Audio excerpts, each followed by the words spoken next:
have not only companionship, but someone to play with. My kids are grown now, so it would be fun to have a little toddler around, and so the pet would be the toddler. And by pet, I mean dog, period. Not tarantula, nor cat.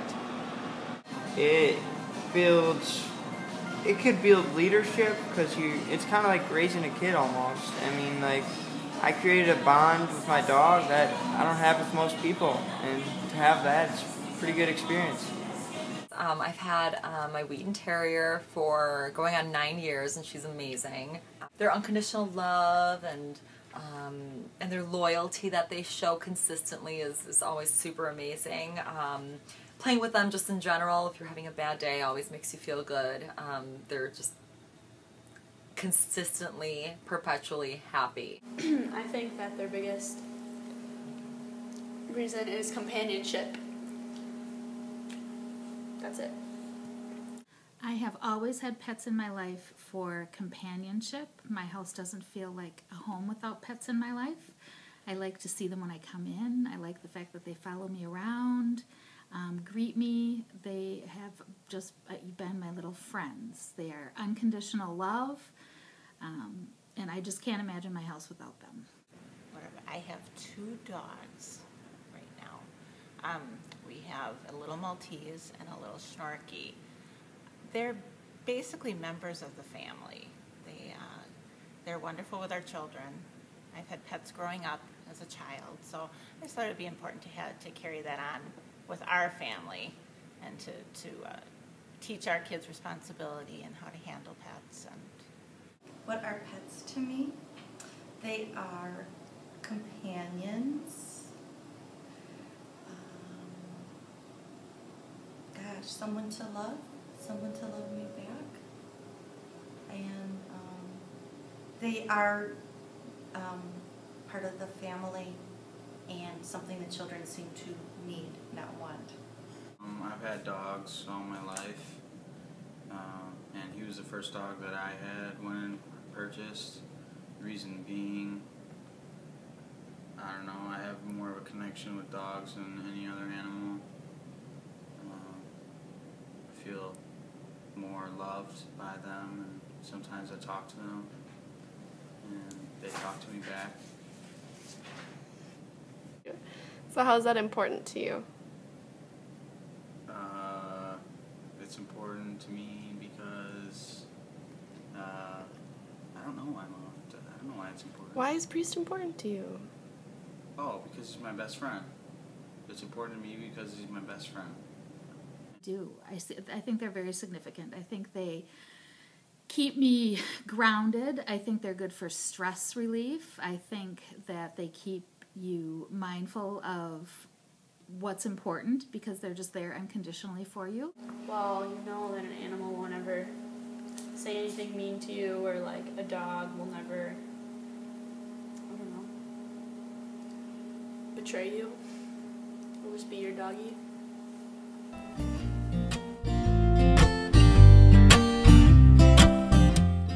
Society, I don't know how to put it other than there are a lot of wackos out there that put pets above all else, and a lot of animal rights that I think are a little bit overboard.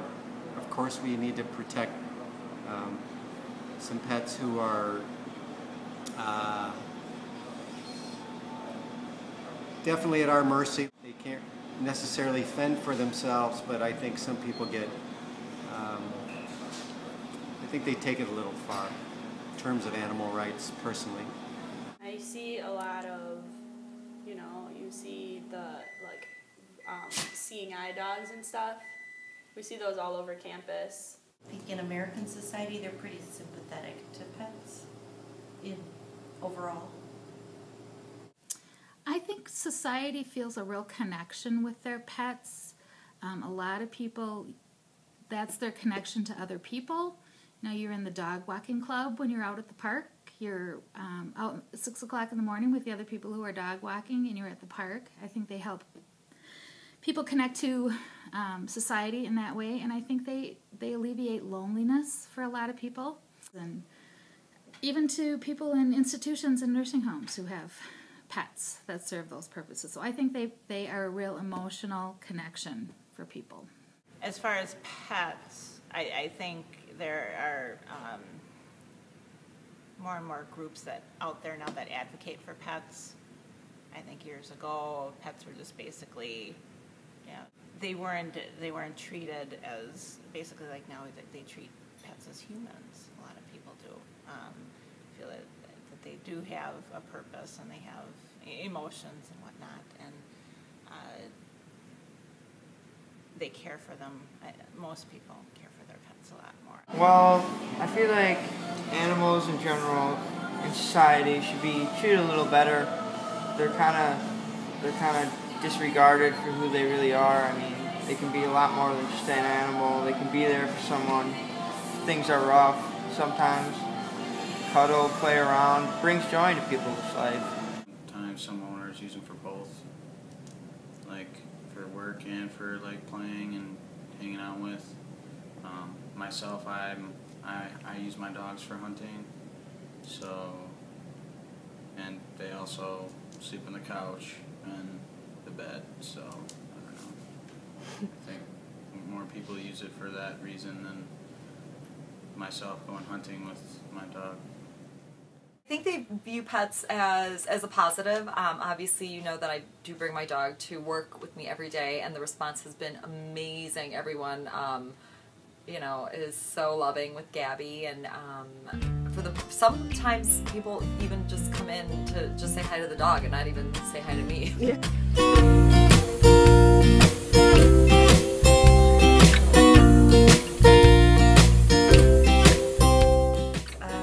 It's very clear to me that our dog Dolce has an ability to sense what we're feeling, at least basic emotions.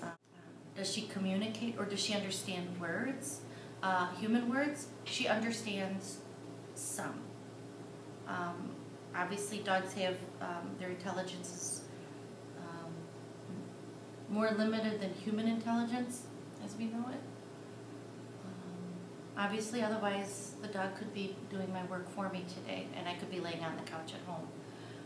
But because of that limited ability to communicate, they do have some intelligence, and certainly Dolce understands words, hand motions, and she responds with body actions. We like to ask her, "Are you hungry?" And she runs in a circle, and then we ask her, "Do you want to go outside?" And she runs in a circle, and when she runs in a circle, that means yes.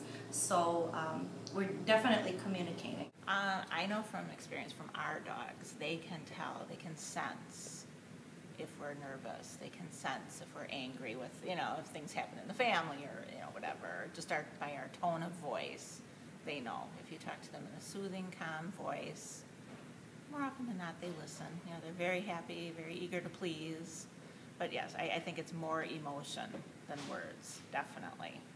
I think we as humans communicate with our emotions, but I think they communicate with us by watching us, by being in our routines. Your animals know when you're going to feed them, when you're happy, when you need someone on your lap. They're very intuitive, and I think they just fit themselves into our lives the way that works best for them and for us. So I think that it's a connection that we make with them through everyday contact with them. Well, I think that over time you build a relationship with your dog, and if they notice something's different, like out of routine, I think they can react to that. So I feel if they realize something's going wrong, they'll be there for you no matter what. Just their basic, like if I give a verbal command or even a nonverbal command, if you will, like if I point to Gabby, she'll respond to that. That's her way of communicating back. Her looks, whether it's like a nod to the head to the side, like, "Mom, like, you forgot to give me a treat. We just went outside and I did good," I think they can understand your words, first of all. I think they can also, like, sense your emotions, or tell when you're sick or down or not being as lively as you are usually. Or probably they can tell when you're angry, but with your, like, sharp movements and things. But I think more than anything, they understand your words. that's how they're trained. Whenever I say treat to Priest or like touch the glass where his treats are in, then he'll start like freaking out, or like when he wants something, he'll like look at me and then look in the direction of what he wants and like tell me what he wants. For example, a steak or just a gyro, any other kind of food, gyro. They'll just look at me and then look at that and keep doing it.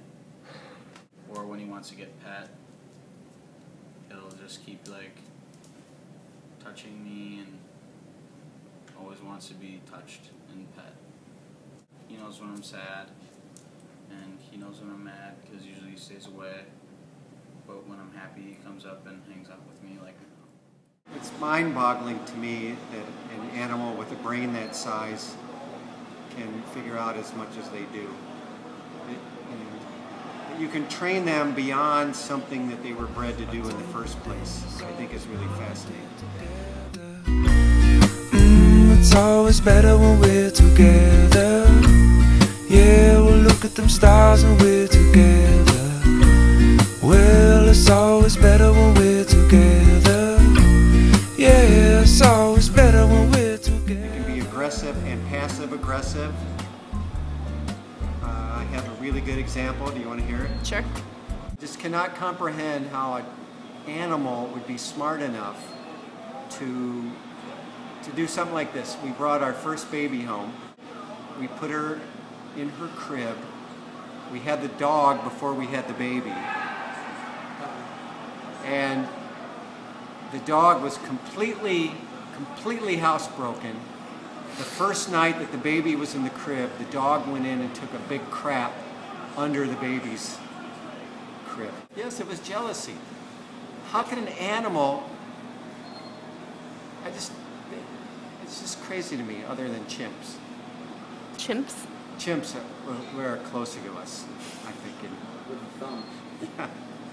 But how can an animal be smart enough to do something? Any other last words? I want to talk. It's always better when we're together. Yeah, it's always better when we're together. Thank you. Dog, but we also have a cat, Lucy. She's far more aloof. She does not like to be touched. And she doesn't really want to communicate with us a whole lot other than hunger and going out. And she's concerned when I don't wake up by a certain time. And even though it's the weekend, she thinks I need to be up at around 5:30 or 6 to go to work. So I don't think that she can like read a calendar. But I can do this with my dog.